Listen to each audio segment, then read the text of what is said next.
वसल्लम। क़ाल अल्लाहु सुब्हानहु व तआला या अय्युहल्लज़ीना आमनू कुतिबा अलैकुमुस्सियाम कमा कुतिबा अलल्लज़ीना मिन क़ब्लिकुम लअल्लकुम तत्तक़ून। अल्लाह ताला फरमा रहे हैं कि ऐ ईमान वालों, तुम पर रोज़े फ़र्ज़ किए गए जिस तरह के तुमसे पहलों को फ़र्ज़ किए गए थे ताकि तुम परहेज़गार बन जाओ। तो ये अल्लाह ताला ने हमें एक दफ़ा फिर रमज़ान मुबारक का महीना अता फरमा दिया है। तो ये सिर्फ हमारे ऊपर रोज़े फ़र्ज़ नहीं हुए बल्कि पहली उम्मतों में भी थे, और उनके रोज़े बाद दफ़ा 24 घंटे के रोज़ा होता था। बाद दफ़ा ये है कि उनके ऊपर चुप भी लाजमी होती थी, वो बोल भी नहीं सकते थे। तो ये अल्लाह ताला ने हमारे ऊपर इनाम फरमाया कि हमें सुबह से लेकर शाम तक, सहरी से लेकर इफ्तारी तक का वक़्त दिया गया है। उसमें हम बोल भी सकते हैं, खा अपना और दीगर अमाल भी कर सकते हैं। तो इस हवाले से रसूल पाक अलैहिस्सलाम ने शाबान की आखिरी तारीख में जो है वो सहाबा रज़ियल्लाहु अन्हुम से खिताब फरमाया और उनको कुछ बातें रमज़ान के हवाले से इरशाद फरमाई। तो हम भी उसी सुन्नत को ज़िंदा करते हुए आप तक ये आप सल्लल्लाहु अलैहि वसल्लम के इरशादात पहुँचा रहे हैं। अगर हम इनको गौर से सुनेंगे, तवज्जो से सुनेंगे, फिर उसका फ़ायदा क्या होगा कि एक तो हमें वो बातें याद रह जाएंगी, फिर ये है कि हम औरों को भी बता सकेंगे।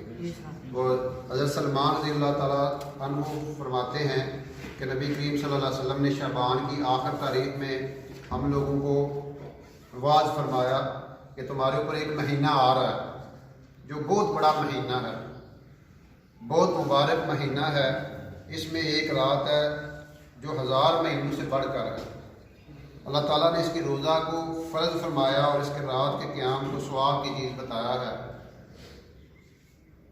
जो शख्स इस महीना में किसी की नेकी के साथ अल्लाह का कुर्ब हासिल करे वो ऐसा जैसे गैर रमज़ान में फ़र्ज़ अदा किया, और जो शख्स इस महीना में किसी फ़र्ज़ को अदा करे तो वो ऐसा है जैसे गैर रमज़ान में 70 फ़र्ज़ अदा किए। ये महीना सब्र का है और सब्र का बदला जन्नत है, और ये महीना लोगों के साथ गम-ख़ारी करने का है। इस महीना में मोमन का रिज़्क़ बढ़ा दिया जाता है, और जो शख्स किसी रोज़ादार का रोज़ा अफ्तार कराए उसके लिए गुनाहों के माफ़ होने और आग से खलासी का सवाब होगा, और रोज़ादार के सवाब की मानंद उसको सवाब होगा, मगर उस रोज़ादार के सवाब से कुछ काम ना किया जाएगा।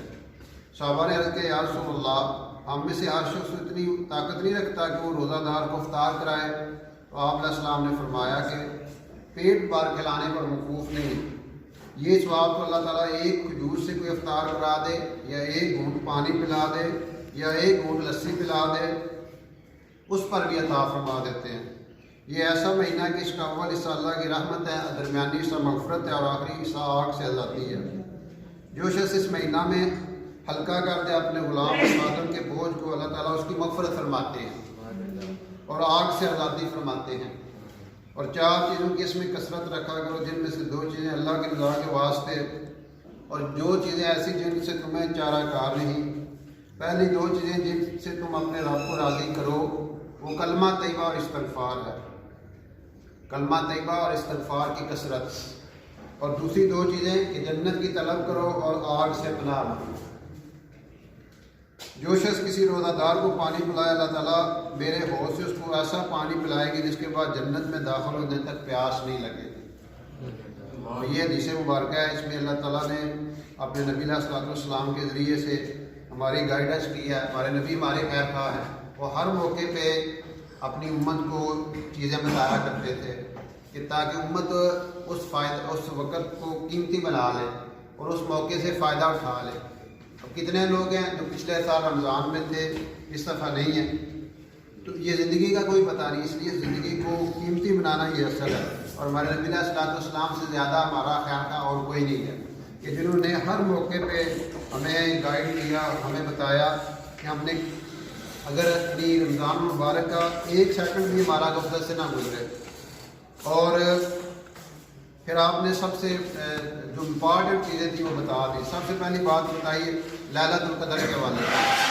लैलतुल क़द्र रमज़ान मुबारक के आखिरी हिस्से में, आखिरी अशरे में पाई जाती है, ताक रातों में। और इसका फ़ायदा ये है कि जो इस रात में इबादत करता है, लैलत 1000 महीनों से, यानी 83 साल और 4 महीने की इबादत से अफजल है। तो ये बंदे को हुज़ूर अलैहिस्सलाम ने इत्काफ़ भी इसी निस्बत से किया।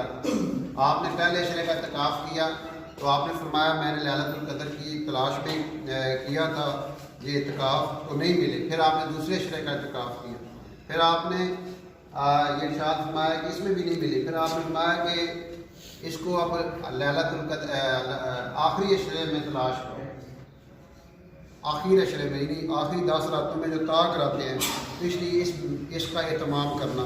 پھر آپ نے سنا کہ جو نفل ہے فرضوں کے برابر ہے اور فرض 70 فرضوں کے برابر ہے۔ اب ہمیں اس میں کیئر کرنی چاہیے کہ ہماری تکبیر اللہ مس نہ ہو۔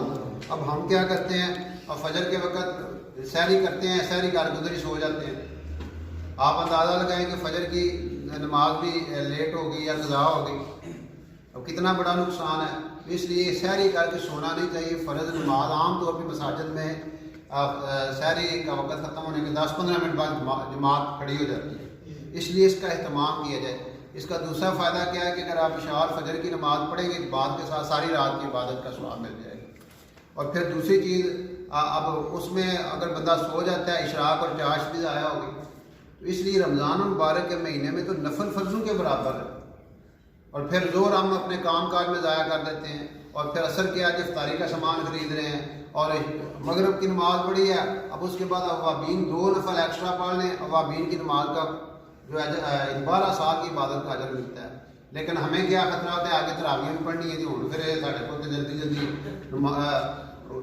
نماز پڑھو تو گھر جاؤ۔ تو یہ نہیں ہم رمضان المبارک میں عبادات کے ساتھ کرتے ہیں، تو یہ بہت نقصان کی بات ہے۔ رمضان میں تو 1 منٹ بھی بندے کا ضائع نہیں ہونا چاہیے، ٹھیک ہے نا۔ اور پھر ہمارے پچھلے لوگ تھے جو گزر چکے ہیں، ساری رات رمضان میں عبادت کرتے تھے، تلاوت کرتے تھے، ذکر کرتے تھے۔ چلیں ہم اتنا نہیں کر سکتے، ہم باجماعت نمازی پڑھ لیں، تکبیر اللہ کا اہتمام کریں۔ اور پھر جو آگے چیز بتائی کہ یہ مہینہ جو ہے یہ رمضان المبارک